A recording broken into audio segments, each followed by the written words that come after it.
जाति जनगणना और आरक्षण बहस। लेकिन हाल ही में जाति जनगणना ने फिर सरगर्म चर्चा में जगह बना ली है। केंद्र सरकार ने घोषणा की है कि आगामी जनगणना 2027 में पहली बार 100 वर्षों के बाद जाति के आंकड़े शामिल किए जाएंगे। यह कदम समाज में समानता की लड़ाई और आरक्षण नीतियों को देखते हुए उभरता हुआ एक विवादास्पद विषय बन गया है। आइए इसके ऐतिहासिक संदर्भ, दलीलें और संभावित प्रभाव देखें। ऐतिहासिक पृष्ठभूमि। जाति के आधार पर जनगणना की शुरुआत ब्रिटिश राज के दौरान हुई थी। सन 1881 से अंग्रेजों ने व्यवस्थित रूप से जाति के आंकड़े इकट्ठा किए। इतिहासकार निकोलस डर्क्स के अनुसार ब्रिटिश शासन ने लचीली सामाजिक पहचान को स्थिर वर्गों में बांधकर जाति को भारतीय समाज का केंद्र बना दिया। 1931 की जनगणना अंतिम थी, जिसमें देश के सभी जातियों का विवरण आया। उसके बाद स्वतंत्र भारत में जाति की गणना बंद कर दी गई ताकि जातिहीन राष्ट्र का सपना पूरा हो सके। उसी दौरान मंडल आयोग ने 1931 के आंकड़ों से ओबीसी आबादी का अनुमान 12% निकाला,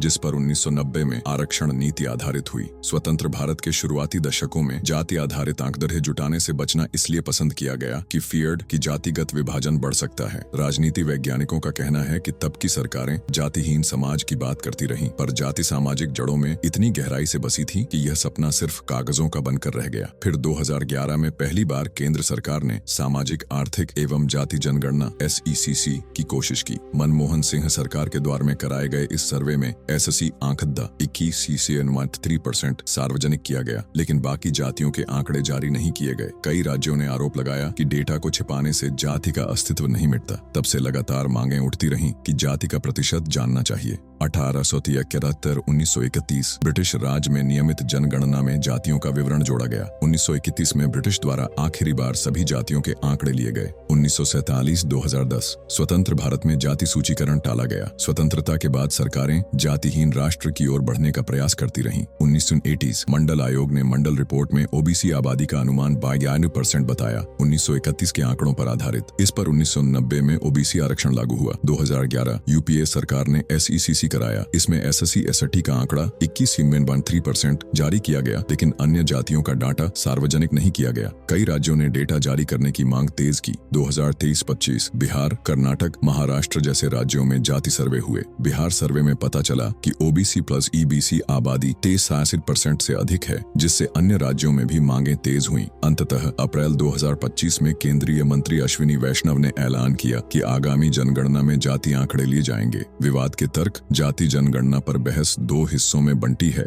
समर्थकों के तर्क और आलोचकों के तर्क। समर्थकों के तर्क। उनका मानना है कि सामाजिक न्याय के लिए ठोस आंकड़े जरूरी हैं। जैसा प्रख्यात सामाजिक वैज्ञानिक योगेंद्र यादव ने कहा है, आप सामाजिक असमानताओं को तब तक ठीक नहीं कर सकते जब तक आप उन्हें माप नहीं सकते। जातिगत जनगणना से पता चलेगा कि विभिन्न समुदायों की असल जनसंख्या कितनी है, जिससे कल्याण योजनाएं अधिक प्रभावी ढंग से बनाई जा सके। दलित नेता सूरज येंगड़े भी कहते हैं कि जाति आज भी परछाई की तरह पीछे चलती है। ऐसे में जाति के आंकड़े छिपाकर कोई फायदा नहीं। बहुजन समाज पार्टी के संस्थापक कांशीराम के नारे, जिसकी जितनी संख्या भारी उसकी उतनी हिस्सेदारी को आज फिर ताजा करना चाहते हैं, ताकि आरक्षण उसी अनुपात में मिले। आलोचकों के तर्क। वे डरते हैं कि इससे सामाजिक विभाजन और गहरा हो सकता है। राजनीतिक वैज्ञानिक सुहास पलशीकर ने लिखा है कि जातियों की गणना उनकी सार्वजनिक पहचान को और मजबूत कर सकती है, न कि कम। यानी जनगणना संभवतः जातिगत अस्मिता को मिटाने के बजाय उसे और पुख्ता कर देगी। कुछ आलोचक यह भी कहते हैं कि नए आंकड़े मौजूदा आरक्षण सीमा 50% को चुनौती दे सकते हैं और जातिगत राजनीति को उकसा सकते हैं। पूर्व IAS अधिकारी R सुब्रमण्यम ने चेताया है कि जाति ने पहले ही समाज को विभाजित किया हुआ है। जाति जनगणना सामाजिक कुरीतियों को और मजबूत करेगी। जाति सर्वेक्षण की चुनौतियां। जाति गणना जितनी जरूरी है, पहचान की पेचीदगी।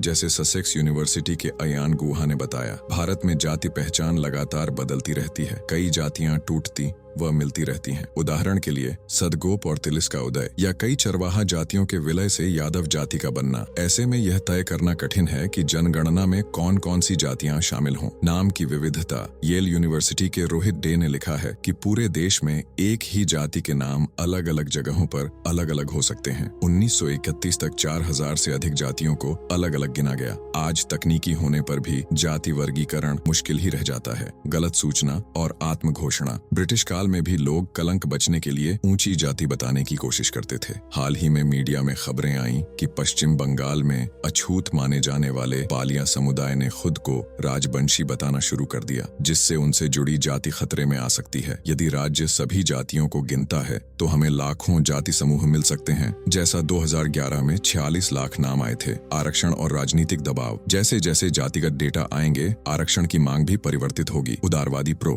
हरीश वानखेड़े बताते हैं कि कुछ जातियां पिछड़ेपन का दावा बढ़ा सकती हैं, जैसे मराठा, जाट। दूसरी ओर पहले से आरक्षित वर्गों में से कुछ लोग यह कहेंगे कि अब वे उतने पिछड़े नहीं रहे। राजनेता अधिक जातियों को सूची में जोड़ने के लिए दबाव बना सकते हैं, लेकिन हटाने से हिचकते हैं। इंदिरा साहनी के फैसले ने पहले ही 50% सीमा तय की हुई है। जाति जनगणना से संभावित प्रभाव। जाति जनगणना के परिणाम को लेकर भविष्यवाणियां भिन्न हैं। समर्थक उम्मीद करते हैं कि सही आंकड़ों से योजनाएं और मजबूत होंगी। उदाहरण के लिए बिहार सर्वे से पता चला कि राज्य की आबादी में ओबीसी पल्स ईबीसी 33% है, जिसने मध्य प्रदेश, महाराष्ट्र आदि में जाति जनगणना की मांग बढ़ाई। आंकड़े आने पर राज्यवार लिंगायत, यादव, जाट जैसे समुदायों की स्थिति भी स्पष्ट हो सकती है। वहीं आलोचक मानते हैं कि 100 साल से आंकड़े न होने पर भी जातिगत अस्मिता कम नहीं हुई तो गणना इससे कम करेगी। ऐसी उम्मीद रखना अवास्तविक है। जैसा ट्रिना विद्याथिल ने लिखा, सामाजिक असमानताओं को केवल मापने से ही दूर नहीं किया जा सकता,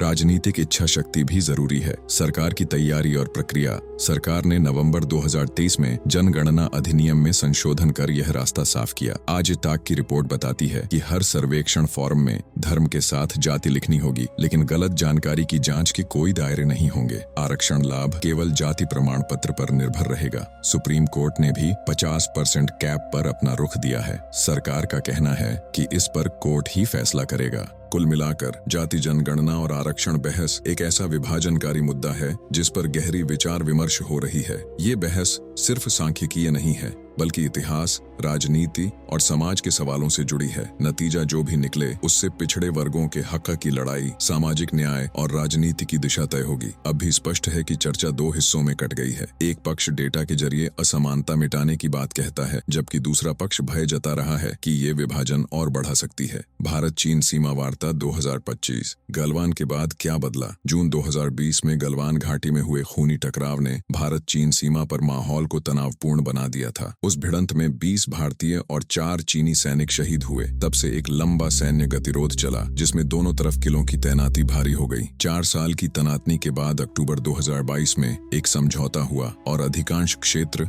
वापस खाली किए गए, जिससे स्थिति में थोड़ी नरमी आई। अब 2025 में किन रास्तों से बढ़ने की कोशिश हो रही है, यह जानना महत्वपूर्ण है। हाल की वार्ताएं और रुख नवीनतम घटनाओं की बात करें तो जून 2025 में शंघाई कोऑपरेशन ऑर्गेनाइजेशन (SCO) रक्षा मंत्रियों की बैठक चीन के किंगदाओ में हुई। यहां भारत के रक्षा मंत्री राष्ट्रपति राजनाथ सिंह और चीन के रक्षा मंत्री एडमिरल डोंग जुन की द्विपक्षीय वार्ता हुई। राजनाथ सिंह ने चीनी समकक्ष से कहा कि दोनों देशों को अपना लंबित सीमा विवाद एक स्थायी समाधान के तहत निपटाने की कोशिश करनी चाहिए। उन्होंने इस मुद्दे के लिए संरचित रोड मैप, दिशा निर्धारित योजना को जरूरी बताया और दोबारा पुरानी सैन्य राजनयिक व्यवस्थाओं को सक्रिय करने पर जोर दिया। सिंह ने सीमा रेखांकन डिमार्केशन की भी बात कही, ताकि अंततः सीमा को निश्चित किया जा सके। इसके साथ ही दोनों मंत्रियों ने मिलकर विच्छेदन, अवसाद मुक्ति, सीमा प्रबंधन एवं डिमार्केशन पर प्रगति के लिए परामर्श जारी रखने पर सहमति जताई। इस वार्ता के दौरान भारत ने अपना पुराना रुख दोहराया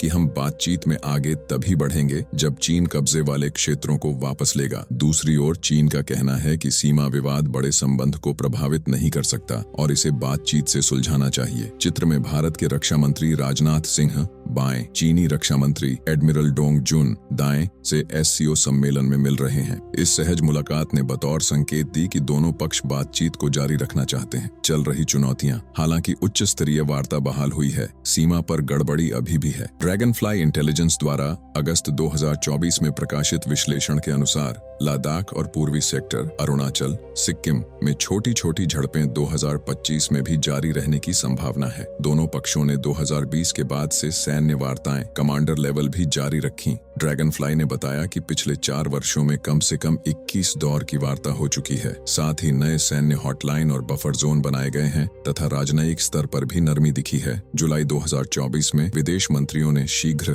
पूरा विच्छेदन करने का वादा किया था। मुख्य चुनौतियां हैं, विवादित क्षेत्र की सीमा रेखा अभी भी अनिर्दिष्ट है, इसलिए कोई व्यापक संधि दूर दूर तक नहीं दिखती। दोनों देशों ने जताया है कि वे बड़ी लड़ाई नहीं चाहते, पर जमीन पर रोजाना तनाव बना रहता है। ड्रैगनफ्लाई का अनुमान है कि पुलबैक, वुडन स्टंप्स, पत्थरबाजी जैसी घटनाएं समय समय पर होंगी, लेकिन दोनों पक्ष 1996 के समझौते के तहत हथियारों का प्रयोग नहीं करना चाहते। यानी फिलहाल जीवित आग की जगह ज्यादातर हाथापाई, छुरी गदा जैसे संघर्ष हो रहे हैं। मुख्य बिंदु 2025 में सीमा वार्ता गलवान का असर। 2020 में हुई लड़ाई के बाद दोनों सेनाओं ने चौकस स्थिति अपनाई। 4 साल तक किले और कैंप तैनात रहे। अक्टूबर 2022 में पीछे हटने पर सहमति बनी, जिससे तनाव में कुछ कमी आई। उच्च स्तरीय वार्ता जून 2025 में SCO में सिंहडोंग बैठक। भारत ने स्थायी समाधान की मांग की। दोनों ने सीमा प्रबंधन, अवसाद मुक्ति आदि पर चर्चा जारी रखने पर सहमति जताई। साथ ही 2020 के बाद बंद हुई सीधी एयर सेवाओं को फिर से शुरू करने पर भी सहमति हुई। डिफ्यूजन के उपाय, दोनों पक्षों ने अतिरिक्त हॉटलाइन और कारगिल पांगोंग जोन जैसे क्षेत्र में बफर जोन बनाए। लगातार बातचीत और मतभेदों पर काबू पाने की कोशिश हो रही है, लेकिन कोई त्वरित समाधान नहीं दिख रहा। विश्लेषकों की राय, विशेषज्ञों का मानना है कि दोनों देशों की बातचीत में अभी सावधानी भरा रुख है। वास्तविक शांति तभी आएगी जब सुथरी, सही प्रक्रियाएं बने जो न केवल वादे करें बल्कि जमीन पर अमल को भी सुनिश्चित करें। आगे की राह कैसे आगे बढ़ें, यह अभी अनिश्चित है। एक ओर बातचीत जमी हुई नहीं है, दूसरी ओर सीमा पर छोटी छोटी घटनाएं जारी हैं। भारत ने साफ कर दिया है कि सीमा डिमार्केशन अंतिम लक्ष्य है। राजनाथ सिंह ने भरोसा जताया है कि बातचीत से अविश्वास की खाई पाटा जा सकता है। चीन भी कह रहा है कि संबंध खराब नहीं होने देना है। इन संकेतों के बीच विशेषज्ञों का मानना है कि आगे का सफर लंबा और सावधान भरा रहेगा। निष्कर्ष, गलवान के बाद मैदान पर बड़े बदलाव नहीं हुए हैं, लेकिन कूटनीति में हलचल जरूर बढ़ी है। दोनों पक्ष आपस में संवाद में आ रहे हैं, पर आम सहमति बनाने में समय लग सकता है। अभी तक स्थिति जमी हुई स्थिरता स्टेलमेट की तरह बनी हुई है। गोलीबारी नहीं हो रही, लेकिन वास्तविक समाधान दूर है। यही वजह है कि विशेषज्ञ इसे सावधानी पूर्वक आशावाद का समय बताते हैं। यानी उम्मीद है, पर पूरी निश्चितता के लिए और पक्के वादे चाहिए। भविष्य में यदि सीमा रेखा तय हुई और भरोसा बना, तभी कहा जा सकेगा कि गलवान के बाद सच में कुछ बड़ा बदला है। फिलहाल सीमा पर चौकस निगाहें और कूटनीतिक सक्रियता जारी है। स्रोत, ऊपर दिए गए सभी तथ्य और आंकड़े हाल की समाचार रिपोर्टों और विश्लेषणों से लिए गए हैं, ताकि चर्चा तथ्यपरक और विश्वसनीय रहे।